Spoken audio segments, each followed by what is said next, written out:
I think, if it wasn't her passion, then what it was her job.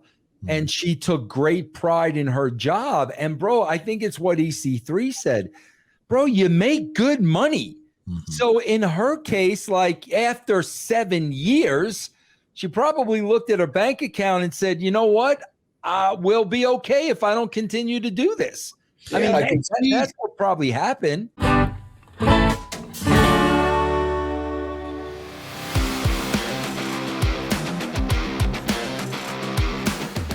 All right, so let's talk about Lacey Evans. Talk about WWE.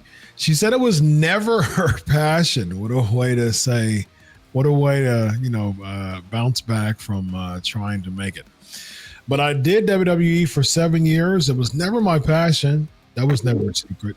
It was incredible to see my fellow sports entertainers that is their passion, but I just knew. I went out there, I did the best that I could and did my job, but I always looked forward to coming home. My family traveled with me everywhere I went for the most part, and that was a struggle, right? Because when I got signed with WWE, I was a mom and I was a wife. I've been with my husband since I was 15.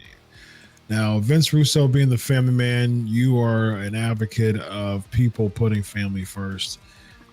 So what do you think about Lacey Evans? Do you think that she's trying to be ahead of the curve and using pride in the way? Like, why would you say that I've been there for 7 years, but it was never my passion, but you want to make it? So what do you think about this, Vince? I don't know.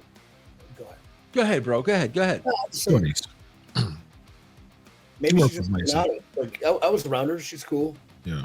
And like she did it. She worked hard, training and things like that. And it was a job, but maybe it wasn't her passion. And then it's just an admittance, which is okay because it's like a lot of people that came through that way. It's not their passion. They like it. They sometimes grow to love it, but there's a totally different ballgame when it's your passion. So maybe it's just blunt honesty, or maybe it's, self-protection because it didn't go how she wanted it to. I would say she's just being honest, though, probably. And that's fair. I kind of picked that up, though, man. Like, it just seems like, probably wasn't your passion from the beginning, but you came, you tried out, you went through all the process. Like, it wasn't Goldberg's passion, to be a pro wrestler. He said that many times, and but he was passionate about what he did. What I mean? Like, he's a passionate person. So whatever is in front of me, I'm going to be passionate about what I do, and I'm going to be successful in what I do. So to say that, I was never passionate about it. Okay, maybe you didn't come in passionate about it, but at the same time, you were there for 7 years. You're trying to make it successful, but you didn't. So saying that I wasn't passionate about it kind of seemed like you were protecting yourself. To be fair, a 7-year run being on TV, she set herself up nicely, probably got a house and a place for the kid, and I think she's married to some dude. So, like, they probably set themselves up decently. So it's not that she wasn't successful, maybe she just didn't reach the high peaking success of a long-term run. Yeah, I mean, Chris, I think, if it wasn't her passion, then what it was her job. And she took great pride in her job. And, bro, I think it's what EC3 said. Bro, you make good money. So in her case, like after 7 years, she probably looked at her bank account and said, you know what? We'll be okay if I don't continue to do this. That's what probably happened. But she wanted to stay, though. I mean, like WWE, and it seems as if WWE saw that too. I mean, like here's the thing, man. Anyone can walk inside a job and you can feel the energy that they don't want to be there. You know what I mean? So, and then the thing is, it just a lot of time it brings the energy down. It brings the aura. It's called synergy. That's a work, that's a workplace communication. That's an occupational psychology term, synergy. And so basically it's just this aura. It's just this camaraderie that people have at work that brings the energy and brings up the morale. But it's like you have the person there or the people there that you can tell just don't want to be there. And there's an intangible there that just brings down and sucks the energy like a vacuum. And that could have been Lacey back there. So, I mean, you worked with Lacey, EC3. How was she backstage? she kept to herself, but she was cordial and professional. And like, you know, I'm a weirdo, stoic outcast sometimes, so I don't necessarily just jump into engage in conversations if they have no point. But she was always cool. And then too, like, you know, you have a good run, you build some fame, you have some name. Social media itself is a weapon. If you don't love what you're doing and you're going to be okay by supplementing being a mother or selling pictures of your butt on OnlyFans, I don't know, still pulling six figures, like it's a decision you choose to make, and then whatever. Yeah. I mean, she's probably not passionate about selling, you know, showing her body, but I mean, it's a job, you know, it's a revenue stream. You know, I mean, again, it just, I don't know. I guess that's just me. You're right about the passionate about whatever is in your face, whatever is brought to the table, you know, in order to achieve optimal success in something, you got to make it, you got to be passionate about it, even if it wasn't your passion initially.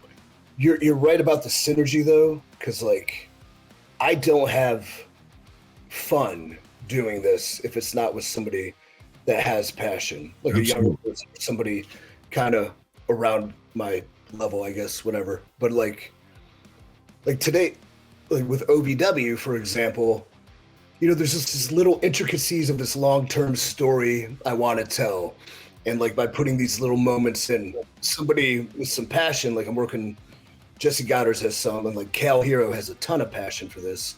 Working with them and kind of like feeling the things out there and the intuition and teaching the kid along with continuing the story, these little intricacies. If the person you're working with doesn't have passion, you're doing it by yourself, and that's not fun. And it doesn't have any meaning. And the reason I do this still is because of how I feel when I do it, when I'm done doing it, the meaning, the story, the physicality, the camaraderie, and the mutual passion. So you're absolutely right about that. Indeed. All right, ladies and gentlemen, we're going to close the book there in this chapter of this episode of the Wrestling Outlaws. We have the Overman himself. We have, so you're OVW national champion as well, right? Yeah, over champ. Very nice. That's the main title. So in theory, you know, I'm the top champion of 2 televised wrestling companies. I don't think anybody else is that right now. Sure. There you go. Beat that. That's passion. Indeed. That's passion, ladies and gentlemen. EC3, 3-time world heavyweight champion. We have one-time world heavyweight champion and Vince Russo, ladies and gentlemen. He's beat Ric Flair in a cage match. You know what? Somebody's got to fix that, man. He's got to be fixed. Ric Flair, come on. Yes. He's beat Ric Flair in a cage match, ladies and gentlemen. For EC3, you haven't done that. Not once. Yeah. But he's fixable, ladies and gentlemen. But he's beating Ric Flair in a cage match. So fix that meme that's going around where like I can fix him or I can fix her. I could just see that like a nice reel with I can fix him and clips of Vince like bashing people with a baseball bat, holding up the title, like just the dumbest angle from '98 Raw that nobody remembers, like going on. I can fix him. Absolutely. I'm sure there's someone, you know, in their spare time can put some edits together after watching this episode and do that. Yes. Be sure to tag us in your edit. So without further ado, EC3, Vince Russo, I'm Dr. Chris. This is the Wrestling Outlaws. Have a good night, everybody. Solo.